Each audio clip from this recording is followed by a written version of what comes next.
be prepared for all the negative information that will come out. That speaker was terrible. That was the worst conference I've ever been to, because that happens to us a lot, and we're prepared. But sometimes I love to just hear everybody out in the blogosphere just battle it out, and I don't have to say anything, and just listen to them, go at it and say, well, no, I think it was great. Oh, no, you didn't find there wasn't enough food concession stands over there.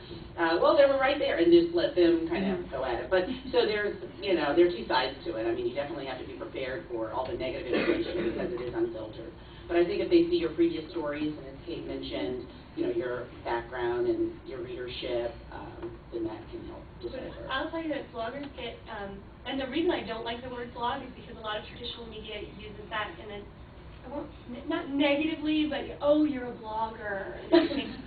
Okay, you obviously don't think that I have any credibility, but I'm about to write a story that's going to be released before yours, so I'm not saying you. No, how bloggers feel.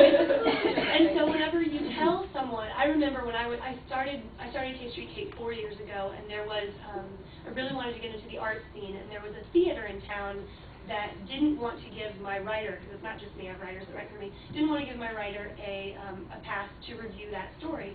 I will now never write a story about that group. So you also, I mean, we get our panties in a wad a little bit, so keep that in mind that these people do have a platform that is very easily spread, and that they get their feelings hurt. Talk about, on that topic, embargoes for a minute, because embargoes have changed drastically.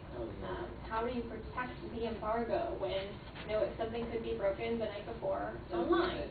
Right, so what's your take there?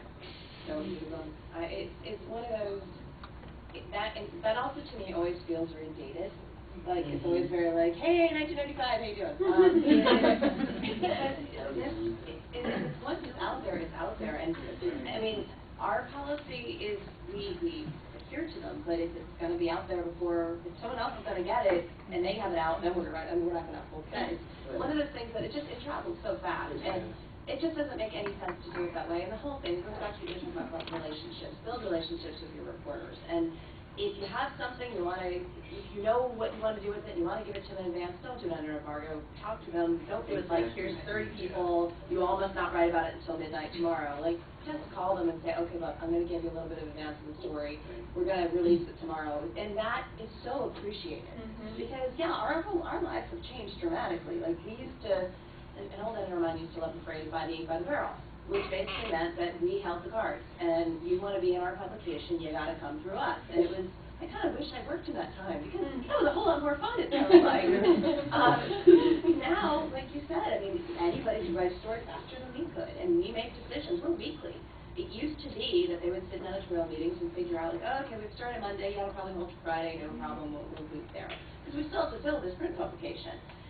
And we can't do that anymore. We still do it, but 9 times out of 10, if it's a story that has any chance it's going to get broken by somebody else before Friday when we come out, we'll do it online, because why waste the opportunity for good reporting to get out there? But it's a real challenge, and it's made our jobs, hopefully it's made us better, I hope, but at the same time we all have to work faster and harder.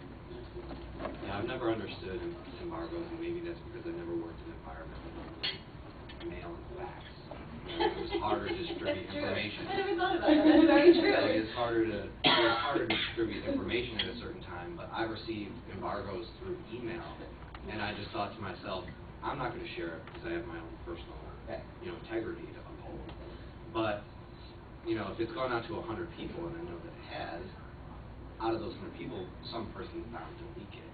Hit the forward button and send it to that one reporter who they think they want to build a relationship with, and then explode whatever embargo you're trying to do. So to me, it feels like a stunt now more than it is really an effective tool for the audit.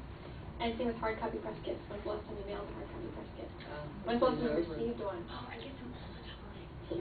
This would be very green. Right, that idea.